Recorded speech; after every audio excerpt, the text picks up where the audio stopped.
Hello guys, कैसे हो आप सब। आज मैं एक नया मानवा लेकर आ चुका हूं और बिना किसी डिले के चलते हैं सीधा स्टोरी में। स्टोरी की शुरुआत होती है यूनजू सिटी से, जहां हम एक बहुत ही लग्जूरियस ग्रैंड जिया हुआ होटल देखते हैं, जो कि एक सुपर 5 स्टार होटल है। तभी सीन शिफ्ट होता है होटल के एक रूम के अंदर, जहां बाथरूम में एक लड़की नहा रही होती है और इसी दौरान बेडरूम के अंदर एक आदमी खड़ा होता है जिसका नाम फैंग चाओ है। वहीं फैंग चाओ धीरे से उस लड़की की ड्रेस उठाता है और उसे बड़े ही क्रीपी तरीके से स्मेल करता है। उसके चेहरे पर एक ईविल स्माइल होती है और वो मनी मन कहता है, जिया याओ, इस बात में आखिर तुम्हें अपना बना ही लूंगा। अभी वो अपनी घटिया सोच में डूबा ही होता है कि तभी अचानक रूम के डोर पर बेल बजती है और बाहर से आवाज आती है, सर आपकी फूड डिलीवरी आ गई है। ये सुनकर फैंग चाओ थोड़ा इरिटेट होता है और डोर की तरफ बढ़ते हुए कहता है, आ रहा हूं। जैसे ही डोर खुलता है हम देखते हैं बाहर एक डिलीवरी बॉय खड़ा है और वही डिलीवरी बॉय हमारा मेन कैरेक्टर ये चेन होता है। ये चेन बड़े रिस्पेक्ट के साथ कहता है, सर आपकी फूड डिलीवरी। लेकिन उसकी बात पूरी होने से पहले ही उसकी नजर रूम के अंदर चली जाती है। उसी पल बाथरूम का डोर खुलता है और जिया याओ टावल लपेटे हुए गीले बालों के साथ बाहर आती है। वो फैंग चाओ को देखकर कहती है, फैंग चाओ क्या तुमने मेरे क्लोथ्स लिए। लेकिन तभी उसकी नजर डोर पर खड़े ये चन पर पड़ती है और वो शॉक में फ्रीज हो जाती है। वहीं दूसरी तरफ ये चन के भी होश उड़ जाते हैं। उसका दिमाग सुन्न पड़ जाता है और शॉक के मारे उसके हाथ से फूड पैकेट फ्लोर पर गिर जाता है। ये देखकर फैंग चाओ गुस्से में चिल्लाता है, ओए बास्टर्ड। और इसी मोमेंट में जिया याओ येचन को देखकर अचानक कह उठती है, हनी। ये सुनते ही फैंग चाओ कंफ्यूज हो जाता है, हनी। तभी फैंग चाओ को समझ आ जाता है कि ये डिलीवरी बॉय असल में कौन है। वो ये चन को ऊपर से नीचे तक घूरता है और एक मॉकिंग स्माइल के साथ कहता है, जिया याओ, तो तुम्हारा यूजलेस हस्बैंड एक फूड डिलीवरी वाला निकला। वो हंसते हुए अपनी किस्मत पर प्राउड फील करता है और मनी मन कहता है, मुझे यकीन नहीं हो रहा कि मैंने वैंग जिया याओ के निकम्मे हस्बैंड से ऑर्डर किया। इसी वक्त ये चन का गुस्सा फाइनली फूट पड़ता है और वो सीधा जिया याओ की आंखों में देखते हुए अपने दिल का दर्द बयान करता है, वैंग जिया याओ, मैं तुम्हारे वैंग फैमिली में 3 साल तक रहा, दिन में 3 बार तुम्हारे फैमिली को खाना खिलाया। वो आगे कहता है, डॉग की गंदगी साफ की, कैट को खाना दिया। मैं ये नहीं कहूंगा कि ये मुश्किल था, लेकिन कम से कम मैंने तुम्हारे साथ सही किया। उसकी आवाज और भारी हो जाती है जब वो कहता है, इन पिछले 3 सालों में तुमने मुझे अपना हाथ तक छूने नहीं दिया। इसी बात के साथ हम एक फ्लैशबैक दिखाया जाता है जहां जिया याओ हमेशा ये चन को इग्नोर करती थी और कहती थी, मेरे करीब मत आना, जाकर फ्लोर पर सो जाओ। फ्लैशबैक से वापस आते ही ये चन गुस्से और दर्द में चिल्लाता है, मुझे हमेशा लगता था तुम प्रिंसिपल्स वाली वुमन हो, लेकिन आज तुम किसी और आदमी के साथ मजे कर रही हो। वो आंखों में आंसू लिए पूछता है, तुमने ऐसा क्यों किया। लेकिन जिया याओ के चेहरे पर जरा सी भी शर्म नहीं होती और वो ठंडे टोन में कहती है, क्यों, क्योंकि मेरा हस्बैंड सिर्फ एक ऑर्डिनरी फूड डिलीवरी वाला है। वो प्राउडली फैंग चाओ की तरफ इशारा करती है और कहती है, क्या तुम जानते हो ये कौन है। इन्वेस्टमेंट फर्म के सीईओ फैंग चाओ, फैंग फैमिली के यंग मास्टर, यूनजू की फर्स्ट क्लास फैमिली जिनकी एसेट्स करोड़ों में है। फिर वो ये चन को गंदी नजरों से देखकर कहती है, सिर्फ इनके जैसे आदमी ही मेरे लायक है, तुम जैसे पुअर लोग नहीं। इसी मौके का फायदा उठाते हुए फैंग चाओ जिया याओ के शोल्डर पे हाथ रखता है और एरोगेंट टोन में ये चन से कहता है, ये देखते हुए कि तुम जिया याओ के हस्बैंड हो, मैं कोई कंप्लेंट फाइल नहीं करूंगा, समझ लो खाना डॉग्स को खिला दिया। फिर वो और इंसल्ट करते हुए कहता है, अगर तुम यहीं नीज पर बैठकर माफी मांगो तो मैं तुम्हें 5 स्टार रेटिंग दे दूंगा। ये सुनकर ये चन मनी मन कहता है, तुम दोनों कितने शेमलेस हो, सिर्फ इसलिए क्योंकि तुम रिच हो। और इसी मोमेंट पर फैंग चाओ जिया याओ के और करीब आते हुए कहता है, जिया उसकी चिंता मत करो, हम दोनों। लेकिन उसकी बात पूरी होने से पहले ही ये चन आगे बढ़ता है और पूरी ताकत से फैंग चाओ का गला पकड़ लेता है और चिल्लाता है, रुक जा एनिमल कहीं के। फैंग चाओ का सांस घुटने लगता है और वो पेन में करहा उठता है, आह दर्द हो रहा है, छोड़ मुझे। ये देखकर जिया याओ उल्टा ये चन पर चिल्लाने लगती है, ये चन तुम्हारी हिम्मत कैसे हुई उन पर हाथ उठाने की। और आगे धमकी देते हुए कहती है, अगर अभी बाहर नहीं निकले तो मैं सिक्योरिटी बुला लूंगी। इसी पल ये चन अपनी वाइफ को उस आदमी को बचाते हुए देखकर अंदर से टूट जाता है। वो फैंग चाओ को छोड़ देता है और सिर्फ एक नाम बोल पाता है, वैंग जिया याओ। तभी ये चन को अपना पास्ट याद आता है जहां फ्लैशबैक में उसके ग्रैंडफादर कहते हैं, ये वही फियांसे है जो मैंने तुम्हारे लिए चूज की है। ये चन मनी मन सोचता है, जब मैंने उसे पहली बार देखा था मुझे लगा था मैं उसके साथ एक खुश जिंदगी बिताऊंगा, लेकिन प्रेजेंट में लौटकर वो सोचता है वो सब सिर्फ मेरी विशफुल थिंकिंग थी। जाते जाते वो जिया याओ को एक लास्ट वार्निंग देता है, वैंग जिया याओ, मैं होप करता हूं एक दिन तुम्हें इस बात का रिग्रेट ना हो। और वो मुड़कर वहां से निकल जाता है। उसके जाते ही जिया याओ चीख कर कहती है, रिग्रेट, मेरी जिंदगी का सबसे बड़ा रिग्रेट तुम जैसे यूजलेस हस्बैंड का होना है। इसके बाद सीन चेंज होता है और हम बाहर आते हैं जहां ये चन अपनी स्कूटी पर बैठता है और तभी उसका फोन बजता है। वो फोन उठाता है और भारी आवाज में कहता है, हेलो तुआन तुआन डिलीवरी। और फोन के दूसरी तरफ से एक ओल्ड मैन की शांत लेकिन रिस्पेक्टेबल आवाज आती है जो कहता है, third young master, Wong family के लिए घर जमाई के रूप में आपका 3 इयर्स का कैरेक्टर ट्रायल आज ऑफिशियली खत्म होता है। ये सुनते ये चंद थोड़ा सा चुप हो जाता है और ओल्ड मैन आगे बोलता है, अगला ट्रायल एक बिजनेस ट्रायल है ओल्ड मास्टर ने पहले ही हुआ शेंग ग्रुप को एक्वायर कर लिया है और आपको उसका चेयरमैन बनाने का अरेंजमेंट भी हो चुका है। और इसी मोमेंट पर क्लियर हो जाता है कि ये चेन कोई ऑर्डिनरी डिलीवरी बॉय नहीं बल्कि एक बिलियनियर एयर था जो सिर्फ एक टेस्ट से गुजर रहा था। ये चेन के फेस के एक्सप्रेशंस धीरे धीरे चेंज होते हैं, उसका गुस्सा शांत हो जाता है और वो काम टोन में कहता है, ठीक है, मैं समझ गया। इतना कहने के बाद ओल्ड मैन थोड़ी हिचकिचाहट के साथ पूछता है, ओल्ड मास्टर ये भी जानना चाहते हैं कि आप यंग मैडम के साथ कैसे रह रहे हैं। क्या हमें उन्हें फॉर्मली ये फैमिली में एक्सेप्ट कर लेना चाहिए और एयर्स में से एक बनाना चाहिए? ये सुनते ही ये चैन का चेहरा सख्त हो जाता है और बिना सोचे वो तुरंत जवाब देता है, कोई जरूरत नहीं है, वो इस वर्थ नहीं है। और इतना कहकर वो फोन कट कर देता है। इसके बाद सीन शिफ्ट होता है रात के 8 बजे युनजाओ के सिन चैंग रेजिडेंशियल कम्युनिटी में, जहां हम एक तरफ जिया याओ को देखते हैं और दूसरी तरफ ये चैन को, जो अपना लगेज पैक कर रहा होता है। तभी जिया याओ वहां आ जाती है और ठंडे और सार्कास्टिक टोन में कहती है, क्या तुम घर से भागने की सोच रहे हो? क्या ये सच में वर्थ इट है इतनी छोटी सी बात के लिए? उसकी बात सुनकर ये चैन रुक जाता है और उससे सीधा सवाल करता है, तुम्हें लगता है चीटिंग सिर्फ एक छोटी सी बात है? ये चैन के इस सवाल पर जिया याओ को जरा भी शर्म महसूस नहीं होती, बल्कि वो और ज्यादा एटीट्यूड दिखाते हुए कहती है, तो क्या हुआ? क्या तुम मुझसे ये एक्सपेक्ट कर रहे हो कि मैं तुमसे सॉरी मांगू? फिर वो एहसान जताते हुए आगे बोलती है, तुम हमारा खाना खाते हो, हमारा पानी पीते हो और हमारे घर में रहते हो। भले ही मैंने तुम्हारे साथ कुछ गलत किया हो, तुम्हें वो टॉलरेट करना ही पड़ेगा। इतनी शेमलेस बातें सुनकर ये चैन का पेशेंस फाइनली टूट जाता है और वो गुस्से में चिल्लाता है, वांग जिया याओ, मैंने तुम्हारे वांग फैमिली को 3 साल तक टॉलरेट किया है। तुम्हारे मॉम डैड ने मुझे अनगिनत बार पब्लिकली इंसल्ट किया और मारा है और मैंने एक बार भी पलटकर जवाब नहीं दिया। उसकी आवाज में सालों से दबा हुआ गुस्सा बाहर आ जाता है जब वो कहता है, तुम्हारे अंकल और उनके बच्चों ने मुझे बुली किया और तुम सब ने ऐसे एक्ट किया जैसे कुछ देखा ही ना हो। तुमने मुझे कभी तुम्हें टच भी नहीं करने दिया और मैंने उसकी भी रिस्पेक्ट की। और वो आगे बोलता है, वो इसलिए था क्योंकि मैं तुम्हारी केयर करता था, लेकिन आज से मैं ये सब और टॉलरेट नहीं करना चाहता। फिर अपना फैसला साफ शब्दों में सुनाते हुए ये चैन कहता है, वांग जिया याओ, चलो डिवोर्स लेते हैं। डिवोर्स का नाम सुनते ही जिया याओ शॉक हो जाती है और गुस्से में चिल्लाती है, ये चैन, तुम्हारी मुझसे डिवोर्स मांगने की हिम्मत कैसे हुई? और फिर वो उसे डराने और नीचा दिखाने की कोशिश करते हुए कहती है, अगर तुम इतने यूजलेस नहीं होते तो मैं क्यों? और हाँ, मत कहना मैंने तुम्हें वॉर्न नहीं किया। डिवोर्स के बाद ना तो तुम कई 100 स्क्वायर मीटर्स के लग्जरी अपार्टमेंट में रह पाओगे और ना ही ऑडी चला पाओगे। उसकी ये धमकी सुनकर ये चैन एक ठंडी और सार्कास्टिक हंसी हंसता है और कहता है, एक लग्जरी अपार्टमेंट, एक ऑडी, मुझे उनकी कोई जरूरत नहीं है। ये चेन का ये काम और इनडिफरेंट एटीट्यूड देखकर जिया राव की ईगो बुरी तरह हर्ट हो जाती है और वो चिढ़ते हुए बोलती है, मेरे वैंग फैमिली कम से कम युनजो में एक नियर फर्स्ट क्लास फैमिली है जिनकी एसेट्स बिलियंस में है। तुम्हारे जैसे पुअर लड़के का मेरे हस्बैंड होना ही पूरी तरह अनवर्दी है। और गुस्से में वो और तेज चिल्लाती है, ठीक है, डिवोर्स। मुझे नहीं पता ग्रैंडपा उस वक्त क्या सोच रहे थे जब मेरी शादी तुम्हारे जैसे लूजर से करवा दी। ये चेन बिना एक सेकंड वेस्ट किए सीधा कहता है, तो कल सुबह सिविल अफेयर्स ब्यूरो चलते हैं और डिवोर्स ले लेते हैं। लेकिन तभी जिया याओ थोड़ा रुककर बोलती है, कल नहीं हो पाएगा। कल मेरी ग्रैंडमा का 80th बर्थडे है और पूरी फैमिली को सुबह 10 बजे से पहले उनके घर पर गैदर होना है। फिर वो बात आगे बढ़ाते हुए कहती है, और ये डिसीजन पिछली जनरेशन ने लिया था, मुझे पहले अपनी फैमिली के साथ इस पर डिस्कस करना पड़ेगा। ये सुनकर ये चिन सिर्फ इतना कहता है, तो जितनी जल्दी हो सके अपनी फैमिली को एक्सप्लेन कर देना, मैं तुम्हारे कॉल का वेट करूंगा। ये कहकर वो अपना बैग उठाता है और बिना पीछे देखे निकलने लगता है। पीछे से जिया याओ पागलों की तरह चिल्लाती है, बैस्टर्ड, लूजर, तुम मुझे डिवोर्स देकर पक्का रिग्रेट करोगे। बस कुछ ही दिनों में तुम रिंगते हुए वापस आओगे और मुझसे भीख मांगोगे। लेकिन ये चेन उसकी बातों को कंप्लीटली इग्नोर करके घर से बाहर निकल जाता है, जहां तेज बारिश हो रही होती है। वो बारिश में खड़ा होता है कि तभी उसका फोन बजता है। वो कॉल उठाता और कहता है, हेलो। और दूसरी तरफ से वही ओल्ड मैन बोलता है, यंग मास्टर, कार कॉर्नर के पास आपका वेट कर रही है। ये सुनते ही ये चेन मुड़कर देखता और वहां एक नहीं बल्कि ब्लैक रोल्स रॉयस का पूरा कॉन्वॉय खड़ा होता है। हर गाड़ी के पास ब्लैक सूट में बॉडीगार्ड्स खड़े होते हैं, जो ये चेन को देखते ही एक साथ झुककर जोर से बोलते हैं, यंग मास्टर। बारिश और तेज हो जाती है तो एक बॉडीगार्ड आगे बढ़कर अम्ब्रेला ऑफर करता है, यंग मास्टर, अम्ब्रेला। लेकिन ये चेन उसे मना कर देता है और कहता है, कोई जरूरत नहीं, रेन मेरा माइंड क्लियर करने में मदद करती है। तभी दूसरा बॉडीगार्ड आगे बढ़कर ये चेन के शोल्डर्स पर एक महंगा कोट डाल देता है और जैसे ही वो कोट पहनता है उसका पूरा ऑरा बदल जाता है। फिर वो हैवी वॉइस में सिर्फ एक ऑर्डर देता है, चलो। और जैसे ही कॉन्वॉय मूव करता है, आसपास खड़े लोग ये सीन देखकर शॉक हो जाते हैं। क्राउड में से आवाजें आती हैं, वाओ, रोल्स रॉयस। और कोई और चिल्लाता है, ये सब रोल्स रॉयस हैं, ये क्या हो रहा है? ऊपर अपार्टमेंट की विंडो से जिया याओ भी ये शोर सुनती है और नीचे झांक कर देखती है। वो कंफ्यूज होकर खुद से सोचती है, इतनी सारी रोल्स रॉयस यहाँ से क्यों जा रही हैं?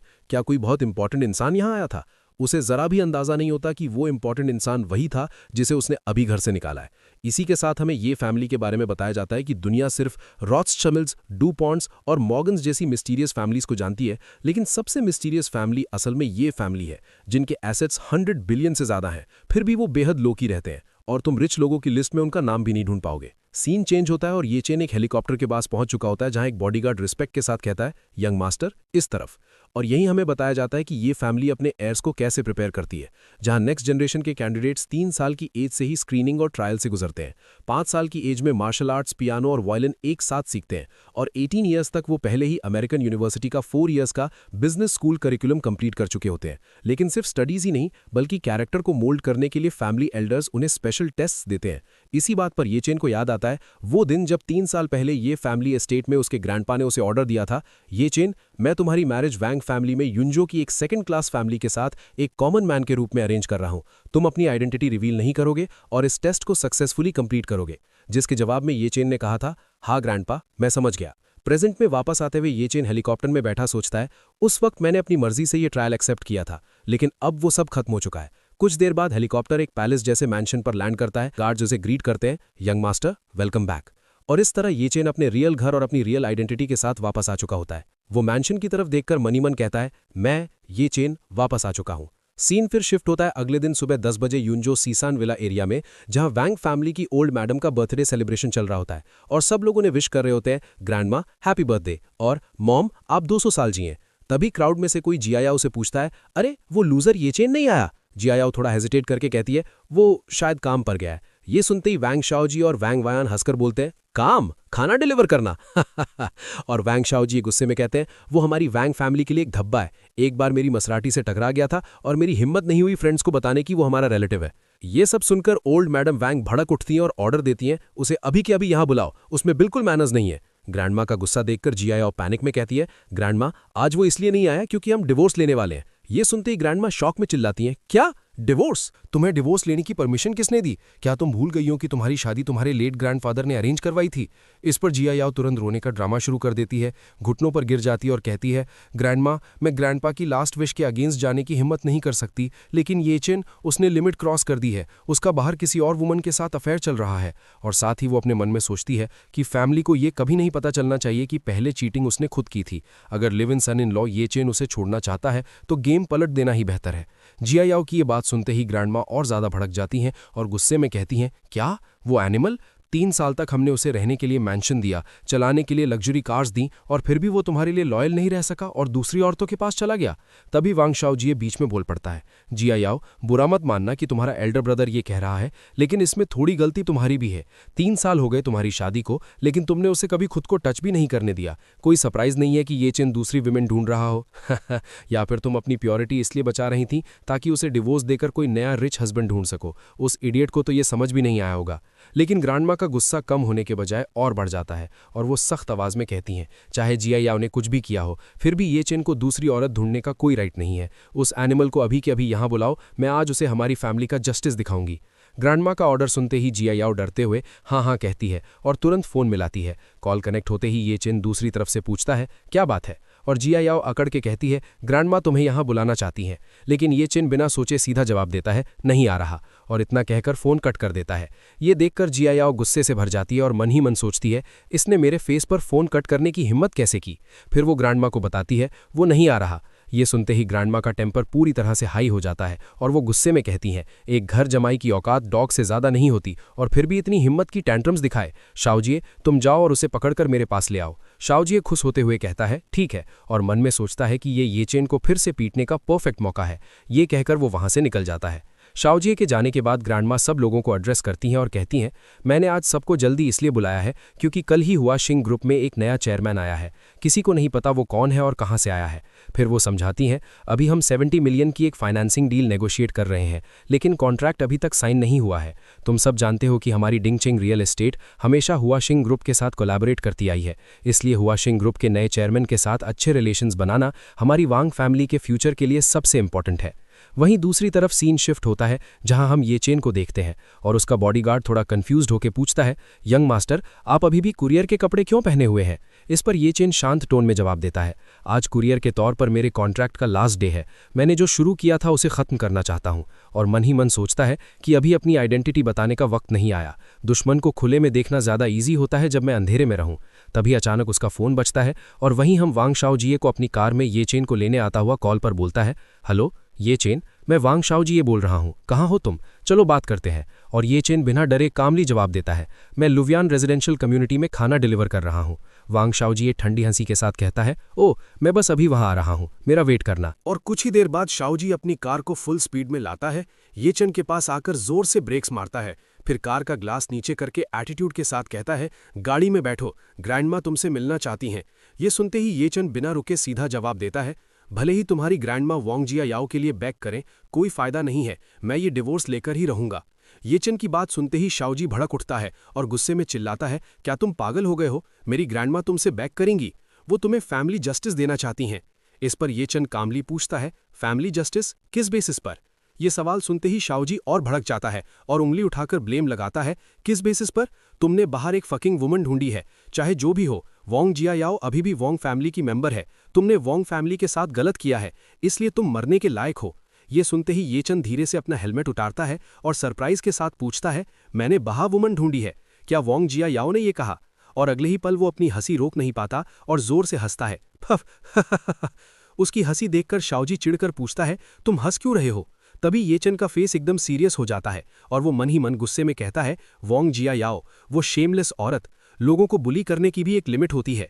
ये चन के इस बदलते हुए ऑरा को देखकर शाओजी के दिल में थोड़ा सा डर पैदा हो जाता है और वो मन ही मन सोचता है, ये क्या हो रहा है?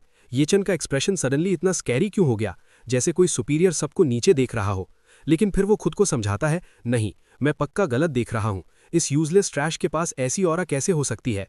और फिर वो अपना एटीट्यूड वापस लाते हुए ऑर्डर देता है, ट्रैश, जल्दी कार में बैठो, पहले होटल के एंट्रेंस पर जाकर नीज पर बैठना, बर्थडे बैंक्वेट खत्म होने के बाद अपनी पनिशमेंट एक्सेप्ट करना और फिर डिवोर्स के लिए ग्रैंडमा के इंस्ट्रक्शन सुनना। शाओजी की बकवास सुनते ही ये चन सीधा मना कर देता है, मैंने कहा मैं नहीं जा रहा। ये सुनते ही शाओजी कार का डोर खोलकर बाहर निकलता है और थ्रेटन करता है, लगता है तुम्हारी स्किन में फिर से इचिंग हो रही है। और वो येचन पर अटैक करने के लिए आगे बढ़ता है, मैं मारूंगा। लेकिन उसके हाथ उठने से पहले ही येचन घूमकर एक जोरदार किक उसके फेस पर मारता है, जिससे शाओजी पेन में चिल्लाता है, आह, और गुस्से में बोलता है, तुम ट्रैश, तुमने वापस फाइट करने की हिम्मत की। इतना कहकर वो अपनी पॉकेट से एक नाइफ निकाल लेता है और चीखता है, मैं ग्रैंडमा के लिए फैमिली जस्टिस एग्जीक्यूट करूंगा, मैं तुम्हें काट कर मार दूंगा। और ये कहते ही वो नाइफ से तेज अटैक्स करने लगता है, स्विश स्विश स्विश।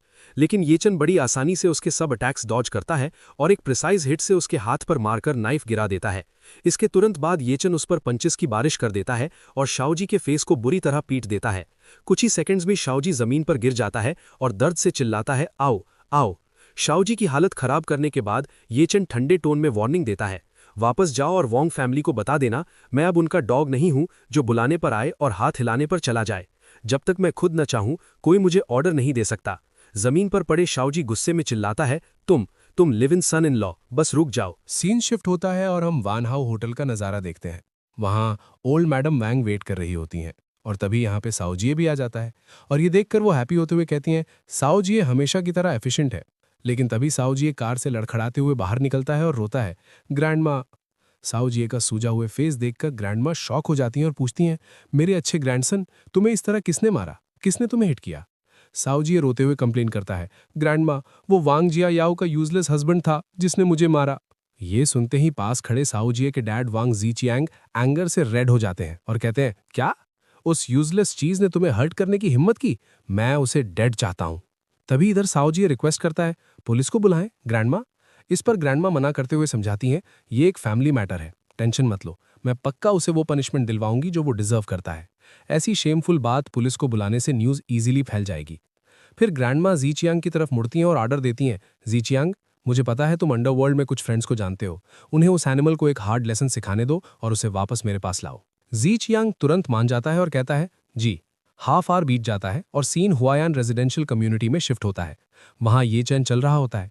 तभी दो बड़े गूंज उसका रास्ता रोक लेते हैं और पूछते हैं, ये चैन है ना, हमारे साथ चलो। उन्हें देखकर ये चैन समझ जाता है और कहता है, फिर से वांग फैमिली ने भेजा है, राइट? आज फूड डिलीवर करने का मेरा लास्ट डे है, मैं कहीं नहीं जा रहा। उसकी बात सुनकर गून एंगर में कहता है, तुम टोस्ट रिफ्यूज कर रहे हो सिर्फ फॉफिट पीने के लिए? पहले इसके हैंड्स तोड़ दो, फिर हम बात करेंगे। और वो दोनों उस पर अटैक कर देते हैं। लेकिन अगले ही पल वहां से सिर्फ चीखने की आवाजें आती हैं, आ आऊ। और उस सभी को पीटने के बाद ये चन अपनी डिलीवरी बैग चेक करता है और रिलीफ की सांस लेते हुए कहता है, लकीली काम अफेक्ट नहीं हुआ।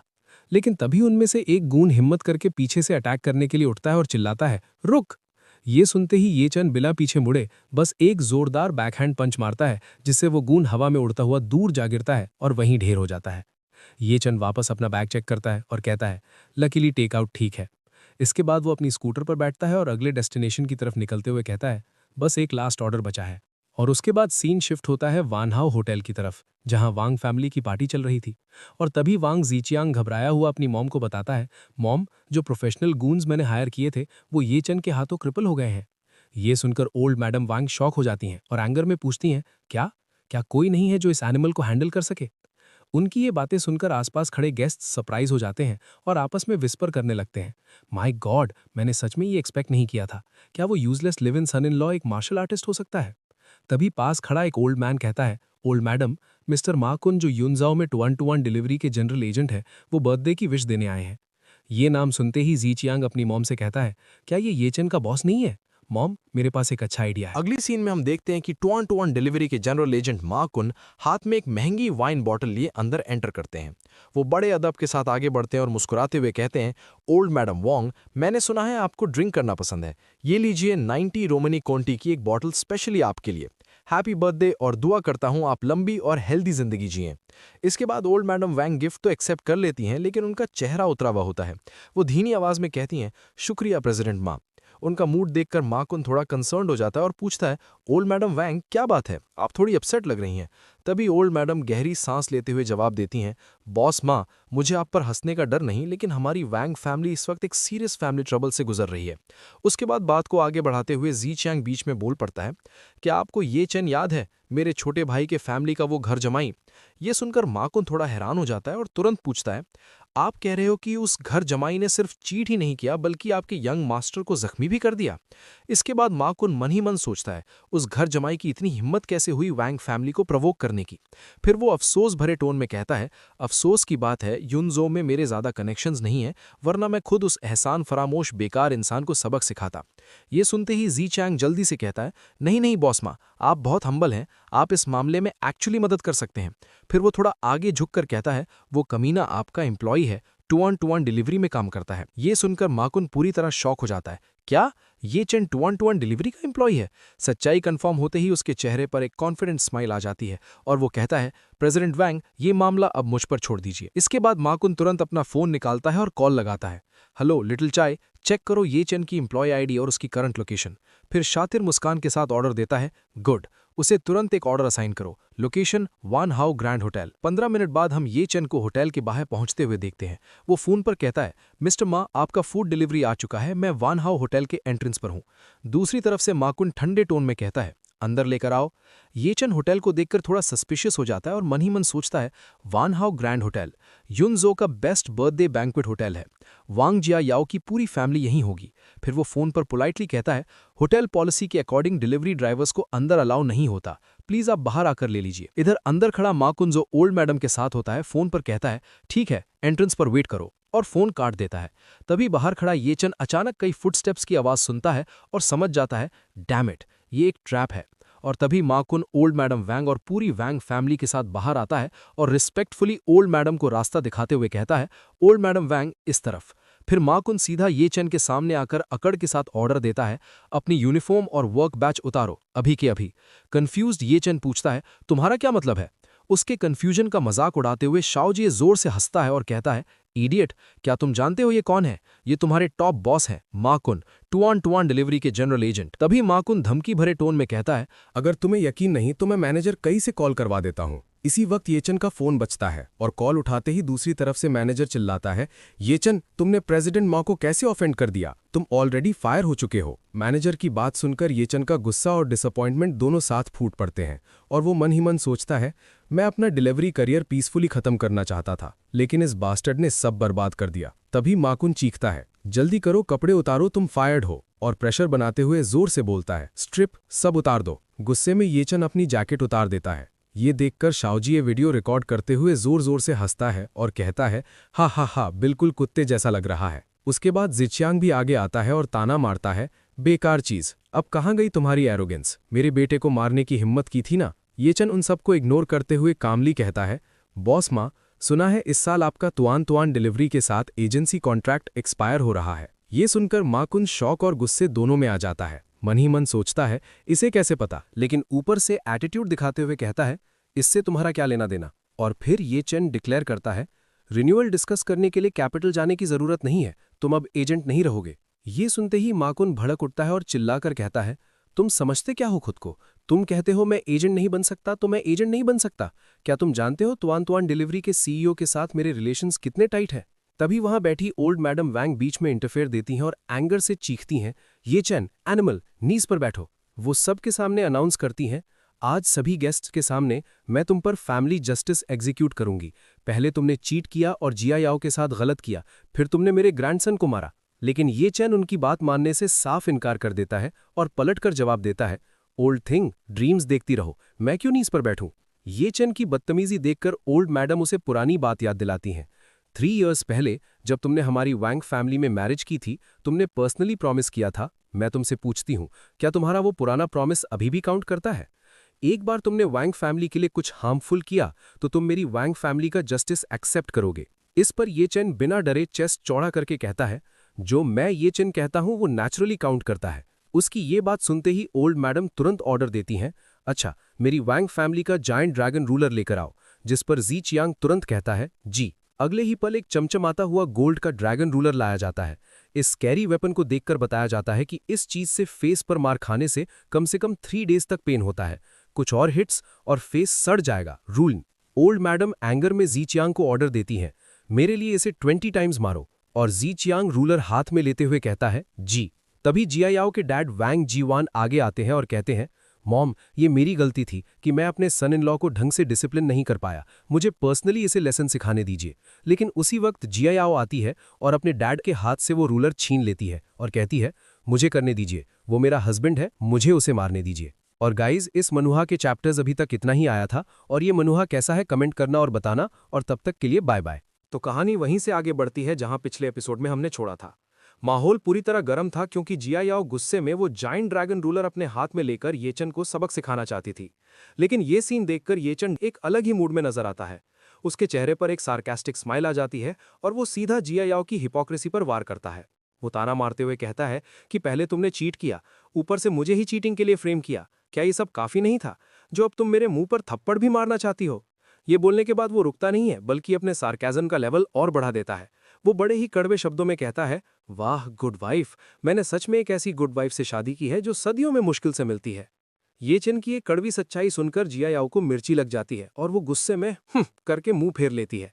लेकिन अगले ही पल अपनी ईगो को सेटिस्फाई करने के लिए और वहां मौजूद लोगों के सामने अपनी पावर दिखाने के लिए वो जोर से ऐलान करती है कि ये उसका हस्बैंड है और अगर कोई इसे मारेगा तो वो हक सिर्फ उसका है।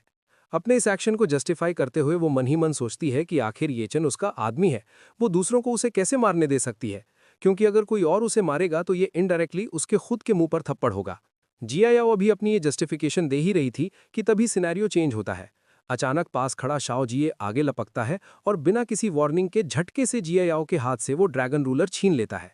उसका गुस्सा अब कंट्रोल से बाहर हो चुका था। वो लाल होकर येचन पर चिल्लाता है, येचन साले कुत्ते। हथियार हाथ में आते ही शाओ जिये का कॉन्फिडेंस आसमान छू लेता है और वो पूरी ताकत से येचन की तरफ बढ़ता है। वो धमकी देता है कि तेरी हिम्मत कैसे हुई मुझे मारने की, देख आज मैं तेरा चेहरा कैसे बिगाड़ता हूं। वो रूलर हवा में लहराते हुए येचन पर हमला कर देता है। लेकिन इससे पहले कि वो रूलर येचन को लगती, कहानी में एक ट्विस्ट आता है। येचन बिजली की तेजी से उसका हाथ हवा में ही पकड़ लेता है। इस पॉइंट पर शाओ जिये अभी कुछ समझ पाता या रिएक्ट कर पाता, उससे पहले ही येचन पलटवार करते हुए एक जोर का थप्पड़ सीधा शाओ जिये के मुंह पर जड़ देता है। ये थप्पड़ इतना जोरदार था कि शाओ जिये दर्द से चीख पड़ता है। ये नज़ारा देखकर वहां मौजूद सारे गेस्ट शॉक हो जाते हैं। किसी को यकीन नहीं होता कि वैंग फैमिली के घर जमाई ने सच में वैंग फैमिली के ही पोते पर हाथ उठा दिया। लोग आपस में फुसफुसाने लगते हैं कि ओ माय गॉड ये क्या हो गया। अपने पोते को पिटते देख ओल्ड मैडम वैंग का गुस्सा हाई लेवल पर पहुंच जाता है। वो चीख पड़ती हैं, बास्टर्ड, तुझे अंदाजा भी है कि यहाँ कितने ब्यूरो चीफ्स और डायरेक्टर्स मौजूद हैं? वो येचन को कॉन्सिक्वेंसेज याद दिलाते हुए डराती हैं कि वो लोग तुझे यहीं स्पॉट पर अरेस्ट कर सकते हैं और जेल में डाल सकते हैं।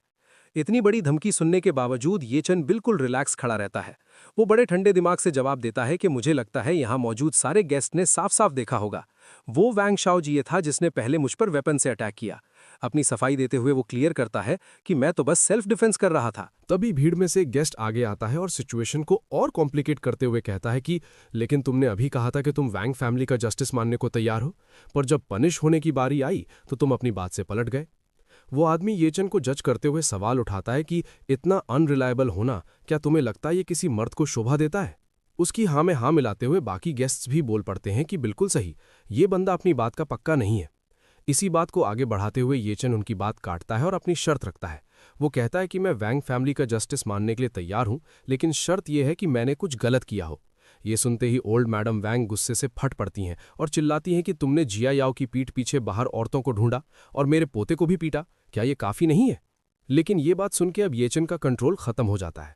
वो पूरी डिटर्मिनेशन के साथ सबके सामने सच्चाई रखता है कि इन 3 सालों में मैंने वैंग जिया याओ को पूरे दिल से चाहा है, कभी मेरा ध्यान इधर उधर नहीं भटका। फिर वो चिल्लाकर असली सच बाहर लाता है कि चीटिंग करने वाली तो आपकी पोती है। कल ही उसने जिया हुआ होटल में फैंग चाओ के साथ रूम लिया था।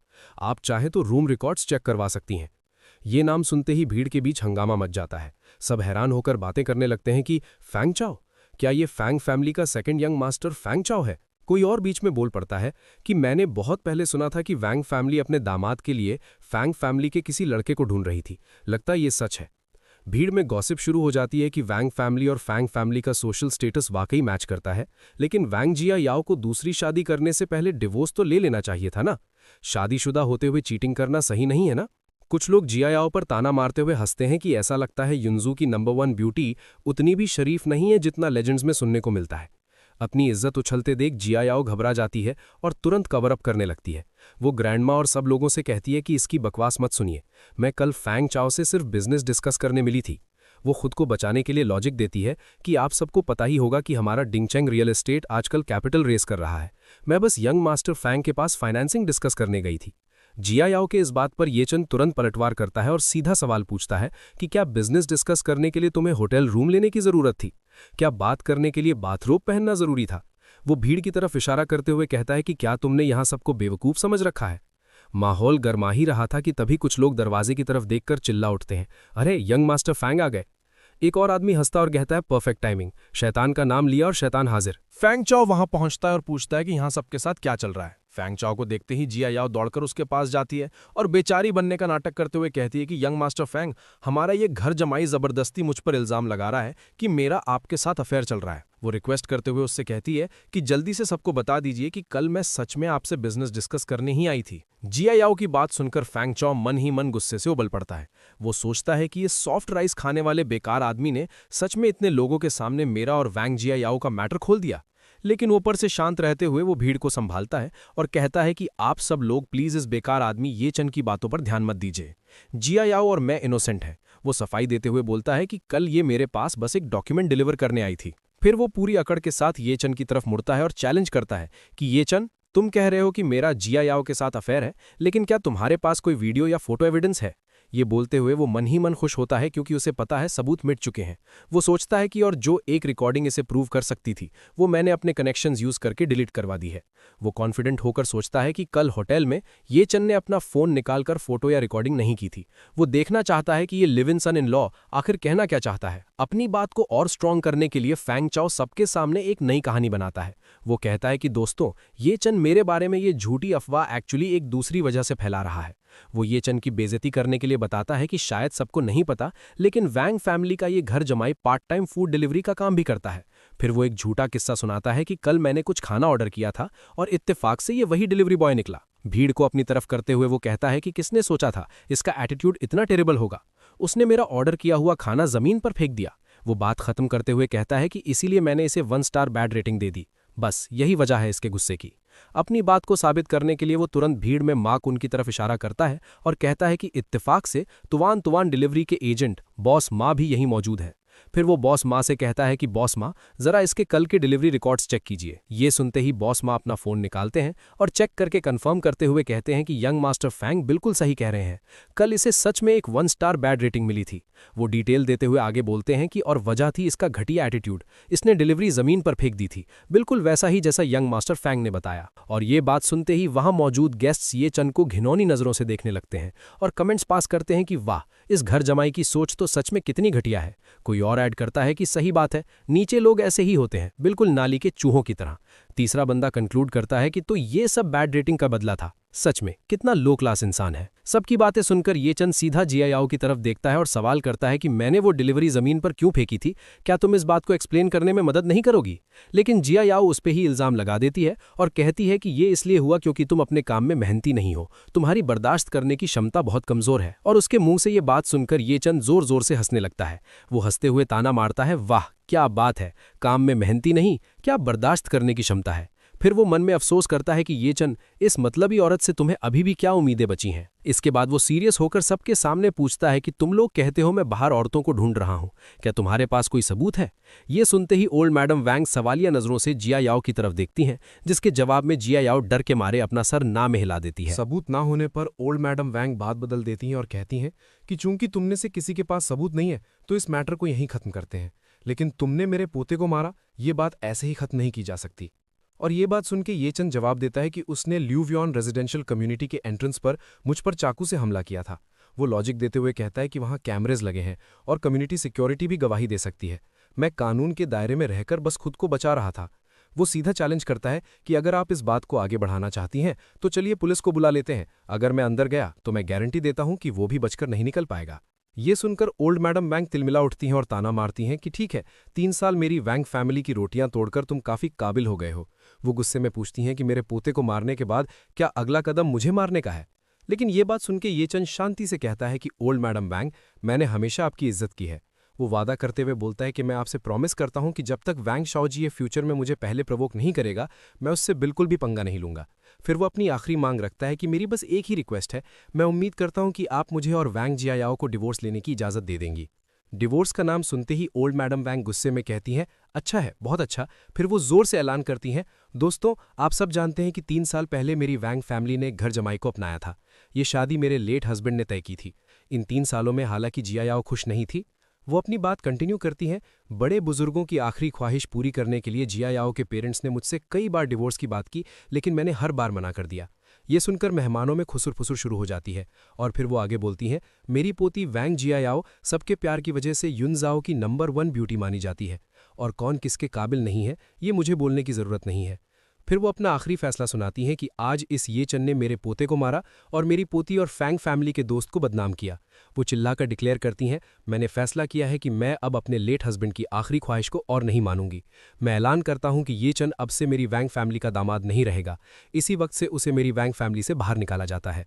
ये सुनते ही जी चियांग वेटर को ऑर्डर देता है, वेटर सेलिब्रेशन के लिए सबको ड्रिंक सर्व करो। और फिर उसके बाद माहौल बदल जाता है। वेटर सभी को वाइन सर्व करता है और जैसे कि एक्सपेक्टेड था, वोंग फैमिली के फैसले से खुश होकर सारे गेस्ट्स उन्हें बधाई देने लगते हैं। मुबारक हो ओल्ड मैडम वोंग, मुबारक हो जियायाओ, सब एक सुर में बोलते हैं और माहौल में गजीब सी खुशी छा जाती है। लोगों का कहना था, बधाई हो, एक बेकार इंसान से छुटकारा मिल गया। आखिरकार अब आप जियायाओ के लिए कोई बराबर का रिश्ता ढूंढ सकती हैं। उनकी बातों से साफ लग रहा था कि वो ये चन को कभी भी इस फैमिली का हिस्सा मानते ही नहीं थे। तभी इस सेलिब्रेशन के बीच वोंग जियायाओ की मां सू लान आगे आती हैं और अटेंशन ग्रैब करते हुए कहती हैं, आप सबका शुक्रिया, वैसे मैं सबको एक खुशखबरी देना चाहती हूँ। वो बड़े गर्व से कहती हैं, हमारी जियायाओ और ये चेन पिछले 3 सालों से अलग अलग सोए हैं। इसने हमारी जियायाओ का हाथ तक नहीं छुआ है। और बात को और क्लियर करते हुए वो जोर देकर कहती हैं, जियायाओ अभी तक वर्जिन है। इस पॉइंट पर अपनी माँ की ये बात सुनकर जियायाओ शर्म से लाल हो जाती है, मॉम। लेकिन ये बात सुनकर ये चन मन ही मन सोचता है कि ये और कुछ नहीं, बस बिजनेस है। वो एनालाइज करता है, ये वोंग जियायाओ की चॉइस है, फैमिली द्वारा किसी सामान की तरह आंका जाना, ताकि आखिर में सबसे ज्यादा बोली लगाने वाला उसे खरीद सके। मतलब साफ था, उसकी वर्जिनिटी का ढिंडोरा पीट कर वो उसका मार्केट वैल्यू बढ़ा रहे थे। इसके बाद ये चन भी वहां रखा एक वाइन ग्लास उठा लेता है, लेकिन पीने के लिए नहीं। वो ग्लास जियायाओ की तरफ बढ़ाते हुए एक आखिरी सार्केस्टिक कमेंट पास करता और कहता है, वोंग जियायाओ, तुम्हें मुबारक हो, आखिरकार तुम अपने लिए एक ऐसा मर्द ढूंढ सकती हो जो तुम्हारे बराबर का हो। और ये बात सुन के जिया याओ अपनी पुरानी अकड़ में वापस आ जाती है। उसे लगता है कि ये चेन अभी भी उसके हाथ से निकलने से डर रहा है, इसलिए वो अकड़ कर कहती है, अगर तुम अभी घुटने टेको और मुझसे भीख मांगो तो शायद मैं दादी से रिक्वेस्ट करूंगी कि फिलहाल तुम्हें डिवोर्स ना दें। उसकी ये बात सुनकर ये चेन गुस्से और नफरत से भरा जवाब देता है। वो उसकी गलतफहमी दूर करते हुए कहता है, तुमने मुझे धोखा दिया और उल्टा चाहती हो कि मैं घुटने टेक कर तुमसे भीख मांगू। बात घूम फिरकर यहीं आ जाती है कि ये चेन की नज़र में अब जिया याओ की कोई इज्जत नहीं बची थी, और फिर वो वाइन ग्लास को पलटकर सारी शराब जमीन पर बहा देता है, जो कि एक सीधा अपमान था, और आगे कहता है, तुम इस काबिल नहीं हो। और दोस्तों, इसी जबरदस्त सीन और ये चेन के इस फाइनल रिजेक्शन के साथ ये चैप्टर यहीं पर खत्म होता है। मिलते हैं अगले एपिसोड में, तब तक के लिए बाय बाय। तो जैसा कि हमने पिछले एपिसोड के आखिर में देखा था, माहौल पूरा बदल गया है। ये चैन वांग जियाओ को ताना मारते हुए कहता है, वांग जियाओ, तुम्हें बहुत बहुत कॉन्ग्रेचुलेशंस। चलो, आखिरकार तुम्हें वैसा बंदा मिल ही गया जो तुम्हारे लेवल का है। ये बात सुनते ही जियाओ का एटीट्यूड और भी बढ़ जाता है। उसे लगता है कि ये चैन हार मान रहा है, इसलिए वो अपनी शर्त रखते हुए कहती है, देखो, अगर तुम अभी मेरे सामने घुटनों पर बैठकर मुझसे भीख मांगो तो शायद मैं ग्रैंडमा से बात करूं कि वो फिलहाल तुम्हें डिवोर्स ना दें। मतलब साफ था, वो चाहती थी कि ये चैन उसके पैरों में गिरे, लेकिन ये चैन उसकी इस गलतफहमी को दूर करते हुए तुरंत जवाब देता है, धोखा तुमने दिया, रिश्ता तुमने तोड़ा, और अब तुम चाहती हो कि मैं तुम्हारे सामने घुटनों पर गिरकर माफी मांगूं? ये उम्मीद करना भी बेकार है। इस पॉइंट पर ये चैन अपने हाथ में पकड़े वाइन ग्लास को हल्का सा घुमाता है और बिना कोई इमोशन दिखाए पूरी वाइन नीचे जमीन पर गिरा देता है। ये एक्शन बस वाइन गिराना नहीं, बल्कि उस रिश्ते का आखिरी कतरा खत्म करना था। वो बस इतना कहता है, तुम इस लायक बिल्कुल नहीं हो। और ये चैन का ये रवैया देखकर जियाओ का गुस्सा 7वें आसमान पर पहुंच जाता है। उसे यकीन नहीं हो रहा था कि जो इंसान कल तक उसकी हर बात मानता था, आज वो उसे रिजेक्ट कर रहा है। वो मन ही मन सोचती है, ये चैन, ये नीच और घटिया आदमी, ये आज पागल हो गया है क्या? ये तो सीधा बगावत पर उतर आया है। गुस्से और बेइज्जती से तिलमिलाते हुए वो चिल्लाती है, तुम। लेकिन अपनी बात वहीं रोककर वो तुरंत अपनी ग्रैंडमा की तरफ मुड़ती है, क्योंकि उसे पता है कि असली पावर वहीं है। वो शिकायत करते हुए कहती है, ग्रैंडमा, इसे सिर्फ डिवोर्स देकर छोड़ देना तो इसके लिए बहुत बड़ा छुटकारा होगा। इसे इतनी आसानी से जाने नहीं दे सकते, इसने हमारी बेइज्जती की है। पास खड़ा शाओजिए, जो पहले से ही ये चैन से चिढ़ा हुआ था, वो भी मौके का फायदा उठाते हुए हाँ में हाँ मिलाता है। वो अपना सूजा हुआ चेहरा सबको दिखाते हुए कहता है, सिस्टर जियाओ बिल्कुल सही कह रही हैं, हमें इससे सबक सिखाना ही होगा। जरा मेरा चेहरा तो देखिए, इसने क्या हाल किया है। ये सिर्फ मेरी चोट नहीं, वैंग फैमिली पर हमला है। अपने पोते की ये हालत और पूती की बेइज्जती देखकर ओल्ड मैडम वांग का फैसला और भी सख्त हो जाता है। उनके लिए ये अब सिर्फ डिवोर्स का मामला नहीं, बल्कि फैमिली की नाक का सवाल बन गया था। वो कहती हैं, टेंशन मत लो, मेरे वैंग फैमिली के लोगों को बुली करना इतना आसान नहीं है। फिर वो वहां खड़े सभी मेहमानों को एड्रेस करते हुए जोर से बोलती हैं, ताकि सब सुन सकें, आप सब सुनिए, इस ये चैन ने मेरी पोती की जवानी के कीमती 3 साल बर्बाद किए हैं, और तो और मेरे पोते को भी पीटा है। इसने हमारे भरोसे का गलत फायदा उठाया है।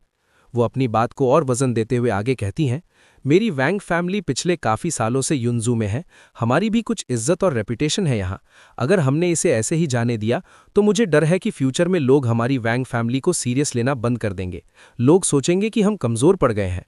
इसलिए वो सबके सामने एक रिक्वेस्ट रखती है, यहाँ मौजूद आप सभी लोग युनजू की अलग अलग इंडस्ट्रीज़ के बिग शॉट्स हैं, आप लोगों का एक रुतबा है। इसलिए मैं आप सबसे रिक्वेस्ट करती हूँ, प्लीज़ मेरी मदद कीजिए और इसकी कमाई का हर रास्ता काट दीजिए। इसे एहसास होना चाहिए कि हमसे टकराने का अंजाम क्या होता है। ग्रैंडमा वांग की ये बात सुनते ही वहाँ खुसफुस शुरू हो जाती है। लोग आपस में हैरानी से बातें करने लगते हैं। वैंग फैमिली ये चैन का लाइवलीहुड खत्म करना चाहती है। मतलब ये चाहते हैं कि ये चैन युनजू में खाना तक न खा सके। ये तो सीधा पेट पर लात मारने वाली बात हो गई। कोई कहता है, आखिरकार एक घर जमाई ने वैंग फैमिली की नाक कटवा दी है और ऊपर से खुद डिवोर्स भी मांग रहा है, गुस्सा तो आएगा ही। तो कोई दूसरा बंदा हैरान होकर बोलता है, पर वो बस एक छोटा सा live in son in law ही तो है, क्या इतना बड़ा एक्शन लेना जरूरी है? ये तो शेर का शिकार करने के लिए पूरी फौज बुलाने जैसा है। तभी इस डिस्कशन को तोड़ते हुए भीड़ से फांग चाओ आगे आता है। वो वैंग फैमिली के नज़रों में अच्छा बनने का ये मौका नहीं छोड़ना चाहता और ऐलान करता है, फांग फैमिली को रिप्रेजेंट करते हुए मैं वैंग फैमिली को सपोर्ट करने के लिए तैयार हूँ। भीड़ में लोग उसे तुरंत पहचान लेते हैं, अरे ये तो फांग फैमिली का बड़ा बेटा है, वही फैमिली जिनका युनजू में अफोर्डेबल लग्जरी होटल चेन्स का सबसे बड़ा शेयर है। इनका सपोर्ट मिलना मतलब बहुत बड़ी बात है। अपनी पावर शो करते हुए फैंग चाओ ये चैन को धमकी देता है, मैं गारंटी देता हूं कि आज के बाद युनजू में 4 स्टार से नीचे का कोई भी होटल या गेस्ट हाउस तुम्हें चेक इन नहीं करने देगा। तुम्हें सर छुपाने की जगह तक नहीं मिलेगी। वो एक स्टेप और आगे बढ़ता है और गंदे तरीके से मुस्कुराता है। उसके दिमाग में ये चैन के लिए सिर्फ नफरत है। वो मन ही मन कहता है, ये चैन, फ्यूचर में मैं ना सिर्फ तुम्हारी बीवी के साथ सोऊंगा बल्कि तुझ जैसे बच्चे को जमीन पर रेंगने और मुझसे भीख मांगने पर मजबूर कर दूंगा। तेरी औकात मैं तुझे दिखाऊंगा। फैंग चौ की बात खत्म होते ही मानो जैसे कंपटीशन शुरू हो गया हो, एक और आदमी आगे आता है।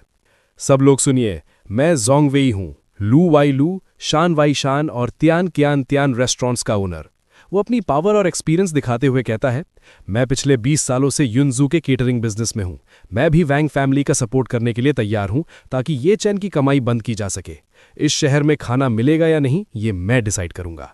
फिर वो कॉन्फिडेंस के साथ कहता है, इस सर्कल में मेरे जितने कनेक्शंस हैं उसके दम पर मैं ये कह सकता हूं कि ये चैन युनजू के किसी भी रेस्टोरेंट में पार्ट टाइम काम भी नहीं कर पाएगा। वेटर बनना तो दूर, इसे झूठे बर्तन धोने का काम भी नहीं मिलेगा। अभी वो चुप हुआ ही था कि तभी माकुन, जो खुद को पीछे नहीं रखना चाहता था, वो भी आगे आता है और कहता है, छोटे भाई माकुन, जो युनजू में त्वान त्वान डिलीवरी का जनरल एजेंट है, मैं भी ये चैन की लाइवलीहुड काटने में वैंग फैमिली का साथ दूंगा। वो ये चैन को सीधी वार्निंग देते हुए कहता है, ये चैन, अब फूड डिलीवरी करने के बारे में सोचना भी मत। सिर्फ हमारी त्वान त्वान डिलीवरी ही नहीं, तुम किसी और सर्विस के लिए भी डिलीवरी नहीं कर पाओगे। हर दरवाजा तुम्हारे लिए बंद हो चुका है। इतने सारे लोगों को अपने खिलाफ खड़ा देखकर ये चैन घबराता नहीं है, बल्कि आराम से काउंट करने लगता है। होटल, वेटर, फूड डिलीवरी, ये 2 इंडस्ट्रीज तो मुझे पूरी तरह ब्लैकलिस्ट कर चुकी हैं। इन्होंने पूरा जोर लगा दिया है। फिर वो मजाक उड़ाने वाले अंदाज में सवाल करता है, क्या और कोई इंडस्ट्री बची है? अगर है तो वो भी सामने आ जाए। ये सुनते ही एक आदमी आगे आता है और चिल्लाता है, मैं गोल्डन माइंड केटीवी का सीईओ हूं। तुम युनजू के किसी भी केटीवी या बार में वेटर बनने का सपना भी मत देखना। एंटरटेनमेंट इंडस्ट्री में तुम्हारे लिए कोई जगह नहीं है। ये सब सुनकर ये चैन जोर से हंसता है। उसे इनकी ये कोशिशें बच्चों का खेल लगती हैं। बहुत बढ़िया, क्या और कुछ भी है? सब एक साथ ही बोल दो। तभी शाओजे को कुछ याद आता है। उसे रियलाइज होता है कि ये चैन सिर्फ एक ऑर्डिनरी आदमी नहीं है। वो सोचता है, रुको, ये कमीना ये चैन लड़ने में बहुत तेज है। क्या ये बॉडीगार्ड बनने के लिए अप्लाई करेगा? अगर इसने ये किया तो हमारा प्लान फेल हो सकता है। वो सबको वार्न करते हुए कहता है, दोस्तों सावधान रहिए। ये चैंग ये जानवर कुंफू जानता है और इसकी स्किल्स एक्स्ट्राऑर्डिनरी है। मुझे लगता है ये युनजू के अमीर लोगों के पास जाएगा और उनका प्राइवेट बॉडीगार्ड बनने के लिए अप्लाई करेगा। इस रास्ते को रोकना जरूरी है। फिर वो भीड़ से पूछता है, आप में से कौन इसका ये रास्ता भी बंद कर सकता है? कौन है जिसका इन्फ्लुएंस सभी अमीर लोगों पर चलता हो? ये सुनकर हॉल में अचानक शांति छा जाती है और लोग आपस में फुसफुसाने लगते हैं। युनजू में तो बहुत सारे अमीर लोग हैं, कोई भी ये दावा नहीं कर सकता कि वो युनजू के सभी अमीर लोगों को जानता है और उनके सामने अपनी चला सकता है ना? ऐसा कोई एक इंसान तो मुश्किल ही मिलेगा। तभी सीन शिफ्ट होता है और हमारी नजर एक सोफे पर बैठी एक बेहद खूबसूरत लड़की पर पड़ती है, जो इन सबसे बेखबर शान से बैठी थी। उसकी मौजूदगी ही बता रही थी कि वो इन सबसे अलग है। उस लड़की को देखते ही वैंग ज़ीचियांग के होश उड़ जाते हैं। वो दंग रह जाता है और मन में सोचता है, ये खूबसूरत लेडी कौन है? ये कब आई? मैंने नोटिस क्यों नहीं किया? अगले ही पल उसे एहसास होता है कि ये कोई मामूली मेहमान नहीं है और वो घबरा कर तेजी से आगे बढ़ता है। ओह, प्रेसिडेंट किन कब आई? मुझे माफ़ कर दीजिए कि मैंने डोर से आपका वेलकम नहीं किया। प्लीज़ मुझे माफ़ कर दीजिए, मुझसे बहुत बड़ी गलती हो गई। माकुन उसे पहचान नहीं पाता और हैरानी से पूछता है, प्रेसिडेंट वैंग, ये ब्यूटी कौन है? हमें भी इंट्रोड्यूस करवाइए। आखिर ये हैं कौन जिनके लिए आप इतने परेशान हो रहे हैं? ज़ीचियांग उसे घूरते हुए सोचता है, माकुन, तुम सच में युनजाओ में गवार ही रह गए हो। तुम इस लेडी को नहीं जानते। तुम्हारी इग्नोरेंस तुम्हें महंगी पड़ेगी। फिर वो सबको इंट्रोड्यूस कराते हुए गर्व से कहता है, ये हुआशेंग ग्रुप की फेमस वाइस प्रेसिडेंट है, किन होंगयांग। प्रेसिडेंट किन, इनका नाम ही काफी है। नाम सुनते ही पूरे हॉल में हंगामा मच जाता है। सबके चेहरों पर शौक साफ दिखता है। क्या ये इतनी बड़ी ब्यूटी हुआशेंग ग्रुप की वाइस प्रेसिडेंट है? लोग हैरानी से बातें करने लगते हैं। हालांकि हुआशेंग का प्रेसिडेंट हमेशा एक डिवाइन ड्रैगन की तरह रहा है, जिसकी सिर्फ परछाई दिखती है पर चेहरा नहीं। इसलिए मैंने सुना है कि प्रेसिडेंट किन की पावर बहुत ज्यादा है। कंपनी का असली चेहरा यही है। कोई दूसरा ऐड करता है, सही कहा। कंट्री ए में इंटरनेशनली जो हंड्रेड्स ऑफ बिलियंस के बड़े ऑर्डर्स मिले थे, वो सब इन्होंने पर्सनली साइन किए थे। ये कहा जा सकता है कि वो एक आदमी के नीचे पर 10,000 लोगों से ऊपर है। इनकी पावर का कोई मुकाबला नहीं। ये सारी बातें सुनकर ये चैन उस लड़की की तरफ देखता है। उसे याद आता है कि हुआशेंग ग्रुप तो उसकी ही प्रॉपर्टी है। वो मन ही मन सोचता है, ओह, मेरी कंपनी की वाइस प्रेसिडेंट, मतलब ये मेरे लिए काम करती है। इधर वैंग जी चियांग प्रेसिडेंट किन को इम्प्रेस करने का कोई मौका नहीं छोड़ना चाहता। वो मक्खन लगाते हुए बड़ी शान से कहता है, वैसे तो युनजाओ में बहुत सारे अमीर लोग हैं, मेरी वैंग फैमिली ने काफ़ी लोगों से दोस्ती बनाई है, लेकिन हम मुश्किल से सिर्फ 2/3 लोगों को ही जानते हैं। फिर वो आगे कहता है, लेकिन अगर कोई एक ऐसा इंसान है जो युनजाओ के सभी अमीर लोगों को जानता है और उनके साथ अच्छे रिलेशंस रखता है, तो मुझे यकीन है कि पूरे युनजाओ में वो सिर्फ अकेले प्रेसिडेंट किन है। इनकी पहुंच सबसे ऊपर है। मा कुन भी तुरंत हाँ में हाँ मिलाता है। सही बात है, बिल्कुल सही बात है। प्रेसिडेंट किन की स्टनिंग ब्यूटी के साथ वो शायद वो चीज़ है जिन्हें युनजाओ के सारे अमीर लोग जानना चाहते हैं। ये सुनकर किन होंगयांग थोड़ा सार्कास्टिक हो जाती हैं। उन्हें ये चापलूसी पसंद नहीं आई। वो कहती हैं, तुम्हारी बातों से तो ऐसा लग रहा है जैसे मेरा युनजाओ के सारे अमीर लोगों के साथ अफेयर चल रहा है।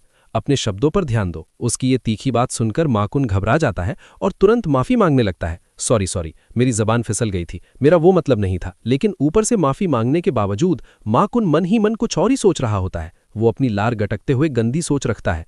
इतनी बड़ी ब्यूटी का हुआशेंग का वाइस प्रेसिडेंट बनना, मुझे नहीं लगता कि इन्होंने कुछ तरीके यूज नहीं किए होंगे। जरूर कुछ तो गड़बड़ है। तभी जी चियांग मौका देखते ही अपने मतलब की बात पर आता है। प्रेसिडेंट किन, प्लीज एक्शन लीजिए और इस ये चेन की कमाई काट दीजिए। आपका एक शब्द ही काफी होगा। साथ ही वो मन में कैलकुलेशन करता है, मेरी वैंग फैमिली ने हुआशिंग ग्रुप से 70 मिलियन की फाइनेंसिंग पाने के लिए हाल ही में इस वाइस प्रेसिडेंट किन को काफी सारे बेनिफिट्स दिए हैं। उम्मीद है वो हमारा साथ देंगी। इसी बीच किन होंगयांग अपने बैग से एक सिगरेट निकालती हैं और अपने होठों के बीच दबा लेती हैं। उनका अंदाज बिल्कुल बेपरवाह था। ये देखते ही वहां खड़े सारे मर्द पागलों की तरह अपने अपने लाइटर निकालकर आगे बढ़ते हैं ताकि वो सबसे पहले उनकी सिगरेट जला सके और उनकी नजरों में आ सके।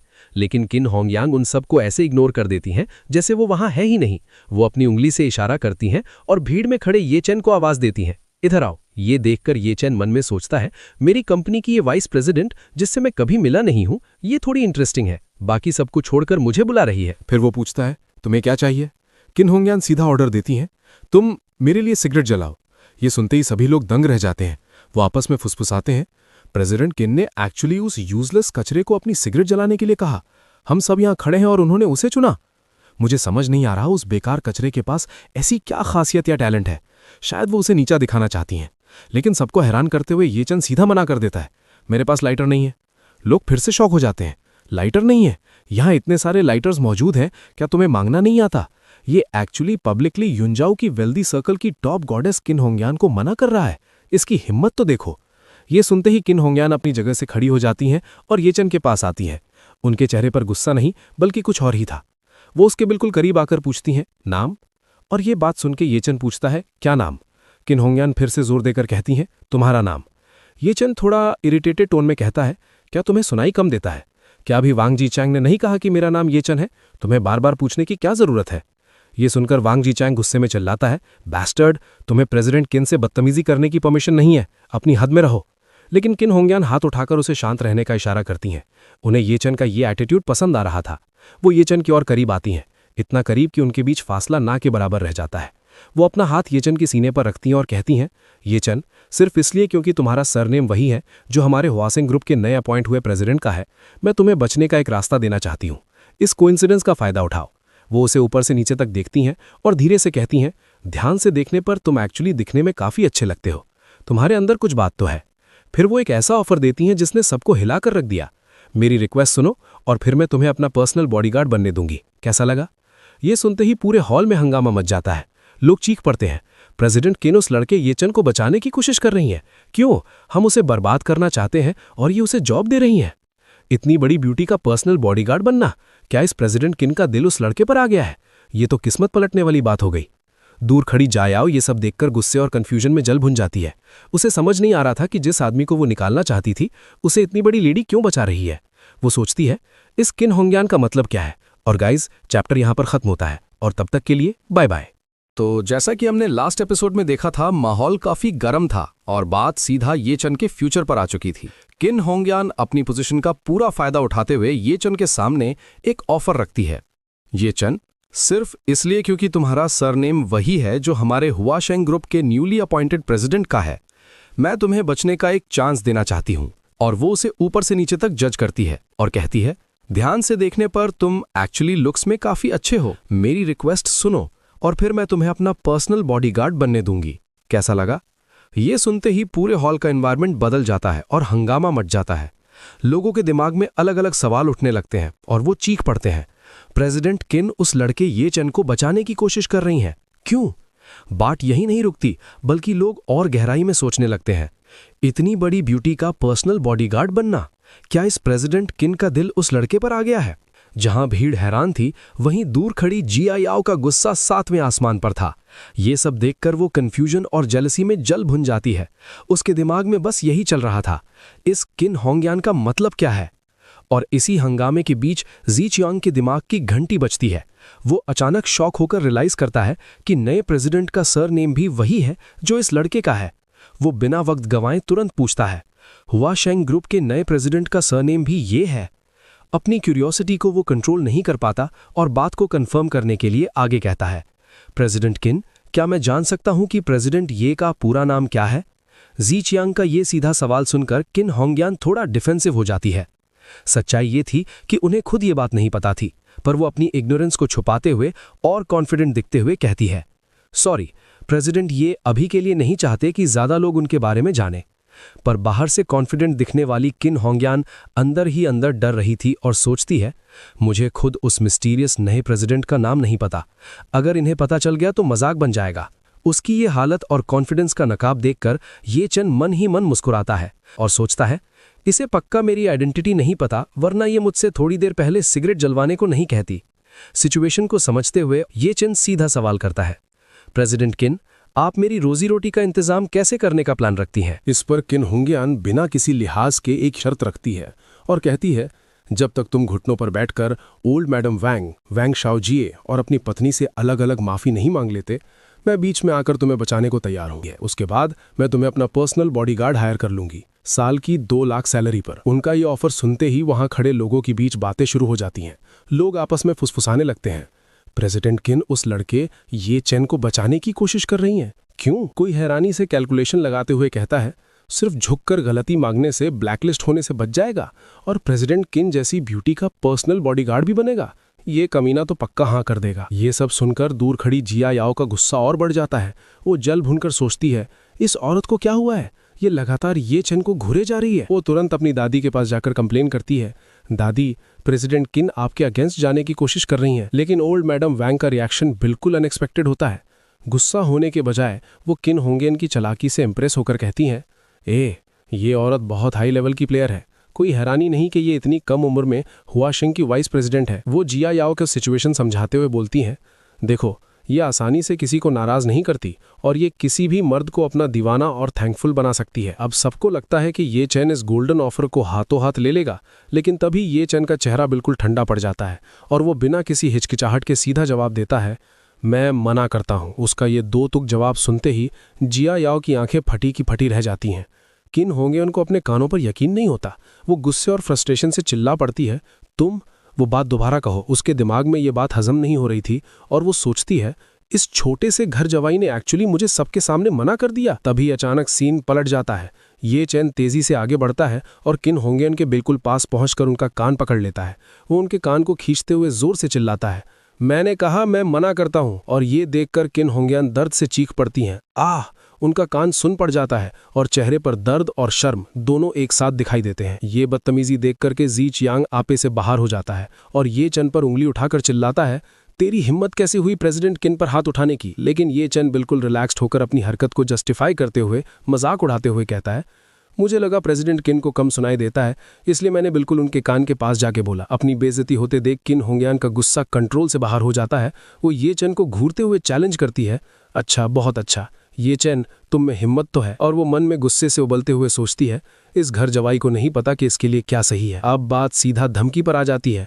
वो ओल्ड मैडम की तरफ मुड़कर सबके सामने अनाउंस करती है, ओल्ड मैडम वैंग, मैं किन होंगयान, हुआशेंग ग्रुप की वाइस प्रेसिडेंट, वैंग फैमिली को सपोर्ट करने के लिए तैयार हूं और मैं युनजू में ये चेन के सर्वाइव करने के सारे रास्ते ब्लॉक कर दूंगी। जैसे ही ये फाइनल अनाउंसमेंट होती है, वहां खड़े गेस्ट्स ये चेन पर हंसने लगते हैं।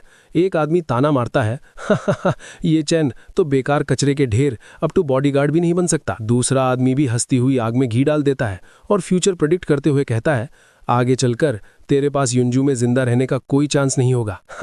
ये सब देखकर जिया याओ मन ही मन सेटिस्फैक्शन महसूस करती है और कहती है, तूने ये सब खुद अपने पैरों पर कुल्हाड़ी मारकर किया है।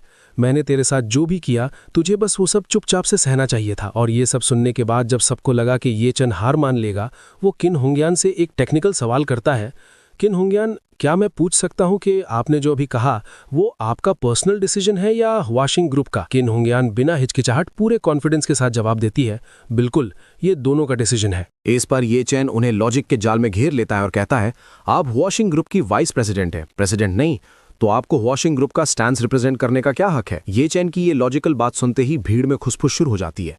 लोग रियलाइज करते हैं कि बात में दम है और कहने लगते हैं, सही बात है, प्रेसिडेंट किन की पोजीशन वॉशिंग ग्रुप में सबसे हाई नहीं है। कोई दूसरा गेस्ट लीगल एंगल से कहता है, लॉजिकली देखा जाए तो वो प्रेसिडेंट के बिहाफ पर डिसीजन नहीं ले सकती। तीसरा आदमी जोड़ता है, वैसे भी उनका आपस में कोई गहरा रिश्ता थोड़ी है। लोगों की ये बातें सुनकर किन होंग्यान को लगता है कि वो फंस रही है। खुद को बचाने के लिए और अपनी इज्जत रखने के लिए वो एक बड़ा झूठ बोलने का फैसला करती है और कहती है, ठीक है, मैं ओरिजिनली ये नहीं कहना चाहती थी, लेकिन क्योंकि तुम आज सच जानकर मरना चाहते हो तो मैं तुम सबको बता देती हूँ। असल में वॉशिंग ग्रुप के नए अपॉइंट हुए प्रेसिडेंट ये मेरे लवर हैं। ये सुनते ही असली प्रेसिडेंट ये यानी कि ये चैन का दिमाग हिल जाता है। वो हैरानी से सोचता है, डैम इट, मैं तुम्हारा किन होंग्यान का लवर कब बना? उसके मुंह से शॉक में निकलता है, क्या? किन होंग्यान अपनी झूठी कहानी पर टिकी रहती है और बात पर जोर देकर कहती है, मैंने कहा प्रेसिडेंट ये मेरे लवर है। ये चैन ये बात सुन के मन में कहता है, मेरे मुंह पर मुझे अपना लवर बताते हुए तुम्हें शर्म नहीं आती? और किन होंग्यान की इस बॉम्बशेल रेवलेशन को सुनते ही वहां खड़े गेस्ट्स के बीच खुसफुस शुरू हो जाती है और सब हैरानी से एक दूसरे को देखने लगते हैं। लोग आपस में कनेक्ट करते हुए बातें करते हैं, वो मिस्टीरियस प्रेसिडेंट ये असल में प्रेसिडेंट किन के बॉयफ्रेंड है। तभी तो वो अचानक युनजू में टपक पड़े। भीड़ में से एक शख्स अग्री करते हुए कहता है, प्रेसिडेंट किन के लायक कोई इंसान प्रेसिडेंट ये के लेवल का डोमिनेटिंग प्रेसिडेंट ही हो सकता है। एक परफेक्ट मैच। ये बात सुनकर दूसरा आदमी ये चैन का मजाक उड़ाते हुए कंफर्म करता है, कचरा ये चैन, वो दोनों लवर्स हैं, एक कपल हैं, तो जाहिर है वो प्रेसिडेंट ये और पूरे वॉशिंग ग्रुप को रिप्रेजेंट कर सकती हैं। तीसरा आदमी जुड़ता है और वार्निंग देता है, बिल्कुल सही, प्रेसिडेंट किन की काबिलियत पर सवाल उठाने की हिम्मत करके तू मौत को दावत दे रहा है। और किन होंग्यान की बात सुनते ही जी चियांग के चेहरे पर एक बड़ी राहत दिखाई देती है। वो तुरंत मस्का लगाते हुए कहता है, प्रेसिडेंट किन, आपने ये पहले क्यों नहीं बताया? अगर प्रेसिडेंट ये आपके लवर हैं तो हम चैन की सांस ले सकते हैं। जी चियांग मन ही मन हिसाब लगाता है और खुशी से फूला नहीं समाता। वांग फैमिली ने पहले ही किन होंग्यान को पैसे खिला दिए हैं, क्योंकि किन होंग्यान प्रेसिडेंट ये की लवर है तो वो 70 मिलियन की फाइनेंसिंग तो समझो पक्की हो गई। तभी किन होंग्यान थोड़ा शर्माते हुए और अपने झूठ को कवर करने की कोशिश करती है। वो बात को संभालते हुए कहती है, मेरे बॉयफ्रेंड अपने काम को लेकर बहुत सीरियस है। वो हमेशा वर्क और पर्सनल लाइफ को बिल्कुल अलग रखते हैं। बात यहीं खत्म नहीं होती, बल्कि वो आगे बढ़कर भीड़ से रिक्वेस्ट करती है ताकि ये झूठ पकड़ा ना जाए। इसलिए मैं होप करती हूँ कि आप सब इस बात को सीक्रेट रखने में मेरी हेल्प करेंगे। किन होंग्यान का ये नाटक देखकर ये चैन को अंदर ही अंदर हंसी आ जाती है। वो सिचुएशन की आयरनी को समझते हुए मन में सोचता है, ये औरत, पहले तो इसने बड़ी शान से शो ऑफ किया, लेकिन अब इसे डर लग रहा है कि कहीं बाकी लोग ये बात बाहर लीक ना कर दें, इसलिए इसने अब ये सीक्रेसी वाला बहाना बनाया है। उसे हंसता देख किन होंग्यान को अपनी इंसल्ट महसूस होती है। वो इरिटेट हो जाती है और पूछती है, तुम हंस किस बात पर रहे हो?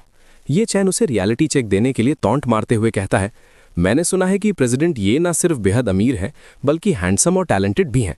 हालांकि ये प्रेसिडेंट किन थोड़ी बहुत गुड लुकिंग है, पर सवाल यह है कि क्या वो प्रेसिडेंट ये की चॉइस होंगी? शायद नहीं, है ना? ये सुनते ही किन होंग्यान की ईगो हर्ट हो जाती है और वो और ज्यादा फेंकना शुरू कर देती है। वो अकड़ कर अपनी इंपॉर्टेंस दिखाते हुए बोलती है, प्रेसिडेंट ये को भी मुझसे पहली नजर में ही प्यार हो गया था। उन्होंने साउथ ईस्ट एशिया में एक पूरा आइलैंड रेंट पर लिया, एक शानदार कन्फेशन सेरेमनी अरेंज की और बेग करते हुए मुझसे उनकी गर्लफ्रेंड बनने की रिक्वेस्ट की। भीड़ ये सुनकर वाव करती है और पूरी तरह से इंप्रेस हो जाती है। लेकिन असली प्रेसिडेंट होने के नाते ये चैन ये सुनकर शॉक हो जाता है और सोचता है, तुम औरत सच में स्टोरीज बनाना अच्छे से जानती हो। फिर वो इस पॉइंटलेस डिस्कशन से थक कर कहता है, रहने दो, मैं तुमसे अब और आर्ग्यू नहीं करना चाहता। इस पॉइंट पर ये चैन अपना ध्यान हटाता है और सीधा जायाओ की तरफ मुड़ता है और अपना फाइनल डिसीजन सुनाता है। जायाओ, चलो अभी सिविल अफेयर्स ब्यूरो चलते हैं डिवोर्स का प्रोसेस शुरू करने के लिए। ये बात सुन के जायाओ भी बराबर गुस्से में जवाब देती है, ठीक है चलो। लेकिन तभी शाओजी उनका रास्ता रोक लेता है। वो उन्हें इतनी आसानी से जाने नहीं देना चाहता और मॉकिंग टोन में कहता है, इतनी जल्दी मत करो, बर्थडे बैंक्वेट खाने के बाद चले जाना। जब हम थोड़ी देर में फीस्ट शुरू करेंगे तो दरवाजे पर तुम्हारे लिए भी एक बोर्ड रख देंगे। आखिरकार खाना खाने के बाद तुम्हें युनजाओ से गेट आउट जो होना है। फिर शाओजे माकुन की तरफ मुड़ता है और पुराने किस्से को याद करते हुए कहता है, मुझे अभी भी बॉस माँ को थैंक यू बोलना है। वो बाहर वाला सीन जहां तुमने ये चैन के कपड़े उतरवाए थे वो क्लासिक था, बिल्कुल किसी डॉग को ट्रेन करने जैसा। माकुन भी अपनी तारीफ सुनकर खुश हो जाता है और कहता है, यंग मास्टर वांग कुछ ज़्यादा ही पोलाइट हो रहे हैं। अगर मुझे पता होता तो मैं यंग मास्टर वांग से पहले ही रिकॉर्ड करने को कह देता। आगे चलकर जब आप बोर होते तो उसे देखकर कुछ स्ट्रेस कम कर सकते थे। वो एक शैतानी स्माइल के साथ ऐड करता है, आखिरकार इस तरह की डॉग ट्रेनिंग वाली वीडियो बहुत रेयर होती है। इन दोनों की बदतमीजी और हद से ज्यादा एरोगेंस सुनकर ये चेन का दिमाग पूरी तरह घूम जाता है। वो मन में एक फाइनल फैसला कर लेता है, माँ को उनका काम अभी के अभी तमाम करना पड़ेगा। इसके आगे और कोई सुनवाई नहीं होगी। बिना एक सेकंड भी वेस्ट किए वो तुरंत अपना फोन निकालता है और एक खास नंबर डायल करता है। उधर से वही ओल्ड मैन की रिस्पेक्टफुल आवाज आती है, थर्ड यंग मास्टर। ये चेन बिना वक्त गवाए अपने टारगेट को कंफर्म करने के लिए पूछता है, वहां वो आदमी है जो फूड डिलीवरी का काम करता है और हमेशा मेरे दादाजी को खाना खिलाने की जिद करता रहता है। उसका नाम क्या था भला? मुझे याद नहीं आ रहा। फोन पर वो ओल्ड मैन तुरंत डिटेल्स कंफर्म करता है, क्या आप ट्वान ट्वान डिलीवरी के सीईओ वू शिया होंग की बात कर रहे हैं? नाम सुनते ही ये चेन सीधा हुक्म देता है, राइट, वही है वो। उसे अभी कांटेक्ट करो और कहो कि वो यूनजू में ट्वान ट्वान डिलीवरी की एजेंसी को इमीडिएट इफेक्ट से रिवोक कर दे। ये सुनते ही पास खड़े सब लोग शॉक हो जाते हैं। उन्हें अपने कानों पर यकीन नहीं होता कि ये लड़का किस लेवल की बात कर रहा है और किसे ऑर्डर दे रहा है। फोन पर वो ओल्ड मैन बात को आगे बढ़ाते हुए कहता है, जी, वो हमेशा से ओल्ड मास्टर को जानना चाहते थे और उनके कांटेक्ट में आना चाहते थे, तो वो आपके लिए ये काम करके जरूर खुश होंगे। सोचा जाए तो उनकी नेटवर्थ अब 50 बिलियन से ज्यादा है, तो वो ओल्ड मास्टर के साथ खाना खाने के लायक है। ये सुनकर ये चेन थोड़ा इंप्रेस होकर एक सीनियर की तरह कहता है, इस बच्चे ने पिछले कुछ सालों में काफी अच्छी प्रोग्रेस कर ली है। किसी और दिन उसकी मेरे साथ मीटिंग फिक्स करो, मैं उसे ट्रीट दूंगा। ओल्ड मैन तुरंत आज्ञा मानता है, जी यंग मास्टर। जैसे ही ये चेन फोन कट करता है, वहां एक पल के लिए सन्नाटा छा जाता है, क्योंकि लोगों को समझ नहीं आता कि ये सच था या कोई मजाक। लेकिन अगले ही पल शाओजे जोर जोर से हंसने लगता है, जैसे उसने सदी का सबसे बड़ा जोक सुन लिया हो। ये चेन, तुम किस तरह का ड्रामा कर रहे हो? बॉस माँ की एजेंसी रिवोक करवाना? तुम अपने आप को समझते क्या हो? माकुन भी ये चेन को नीचा दिखाते हुए उसकी औकात याद दिलाता है और कहता है, बच्चे, तुम्हें शो ऑफ करने के लिए सही टाइम चुनना चाहिए। क्या तुम्हारी ये फेक बातें यहां काम आएंगी? तुम जैसे लूजर से कौन डरेगा भला? बात यही नहीं रुकती। माकुन आगे बढ़कर ये चेन के दादा की इंसल्ट करता है, तुम्हारा दादा बस एक फार्मर है, सीईओ वू के पास हजारों करोड़ की वेल्थ है। तुम अपने दादा को उनके साथ खाना खिलाओगे? तुम साले किसी सपने में जी रहे हो। जिया याओ भी गुस्से से ये चेन को घूरती है। उसे लगता है कि ये सब बस अटेंशन पाने के लिए है, और वो कहती है, डिस्गस्टिंग लगता है मुझे। अगर तुम्हारे पास कैपेबिलिटी नहीं है तो नहीं है, ये ड्रामा क्यों करना? लेकिन इधर साइड में खड़ी किन होंगयान की आंखें ये चेन पर टिकी होती हैं। वो बाकियों की तरह हंस नहीं रही थी, बल्कि कुछ गहरा सोच रही होती है। तभी अचानक माहौल को चीरते हुए माकुन का फोन बज उठता है, और तभी माकुन स्क्रीन देखता है और एक्साइटेड होकर चिल्लाता है, ये तो सीईओ वू है। वो तुरंत फोन उठाता है और मक्खन लगाना शुरू कर देता है, सीईओ वू, मैं बस पिछले कुछ दिनों से आपको कॉल करने का ही सोच रहा था ताकि कॉन्ट्रैक्ट रिन्यूअल पर बात हो सके। लेकिन फोन के दूसरी तरफ से सीईओ वू की गुस्से भरी आवाज आती है, जो सारे इल्यूजन्स तोड़ देती है। मैं स्पेसिफिकली तुम्हें यह बताने के लिए कॉल कर रहा हूं कि यूनजू में तुम्हारी एजेंसी की क्वालिफिकेशन रिवोक कर दी गई है। ये सुनते ही माकुन के पैरों तले जमीन खिसक जाती है। उसे समझ नहीं आता कि ये क्या हुआ, और वो गहरे शॉक में आ जाता है। और गाइस, चैप्टर यहां पर खत्म होता है, और तब तक के लिए बाय बाय।